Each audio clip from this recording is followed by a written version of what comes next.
Well, my first experience in solitary confinement was in San Quentin.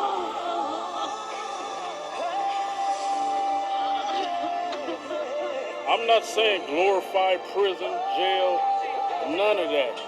Because for me, truthfully, it was a waste of 11 years. But I'm here to say you better find another way, and I did it. So you don't have to do it no more.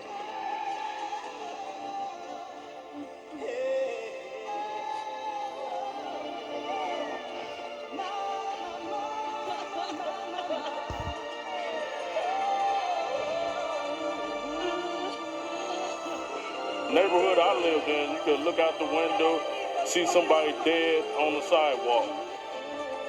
Khalid means sharp, intelligent, fierce in Swahili, because I read and write Swahili, speak it fluently.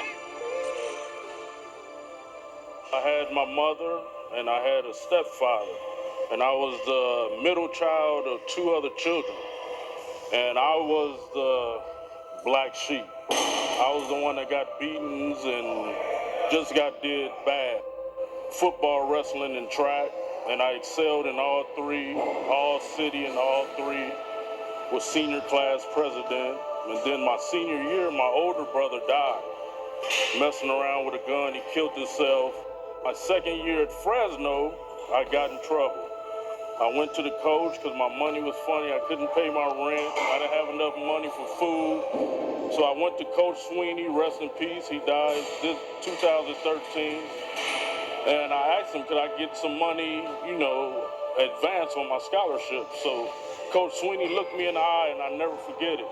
He said, sir, a man got to do what a man got to do to survive in this world. And me being from the streets of Oakland, I took that in a negative way. So I went out and committed some robberies, ended up going to prison and doing 7 years in prison.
When I got to San Quentin, that's when I started to really blossom and grow, because I was eating Dunkin' sticks, honey buns, top ramen and tuna spreads, and I was huge. I was 230.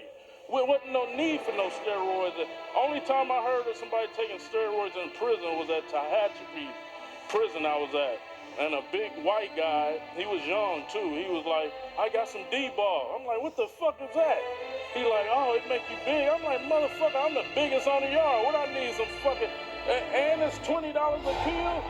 Man, I go get 4 cases of top ramen for that. And so, it wasn't no need for me to do all that because I was already swole as a motherfucker. So 1997, the word got out that the weights were getting took. I was in San Quentin. It was unbelievable.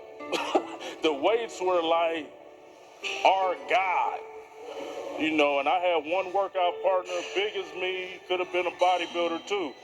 And so we were stressed out. So we was hoping that this was just a rumor. So one day, on the yard, everybody screaming like, hey, they coming to take the weights. And so they had inmates that were low level to help the correctional officers put the weights on trucks. So we started throwing rocks at them and socks, oranges, milks, everything. We were stressed out. So at that time, when the rumor had hit, I had devised a way in case they did take the weights, how to improvise. I said life ain't fair. I said life ain't fair. Life ain't fair.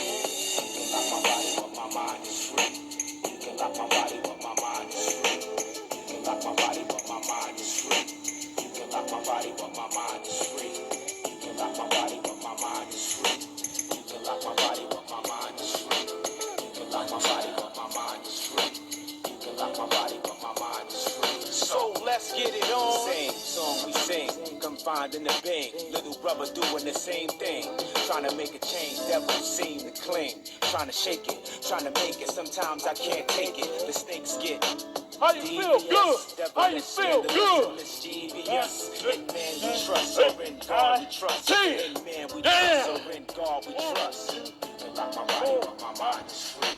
You can lock my body, but my mind is free. I had one of my workout partners on my shoulders doing squats, and the correctional officers didn't want that. They didn't want us to do anything like weights, no more. And so I told them, hey, send me to the hole. If I can't lift weights, if I can't work out, send me to the hole where I can do what I want to in my cell. And so that's what happened. I lost 90 days for working out. And, you know, when I tell people that story, they're like, you lost time for working out? And I'm like, yeah. So all you spoiled motherfuckers worry about what your gym got. You know, oh, my gym don't have this and that. Hey, motherfucker, I lost time from the streets for working out with water bags and using people for weights.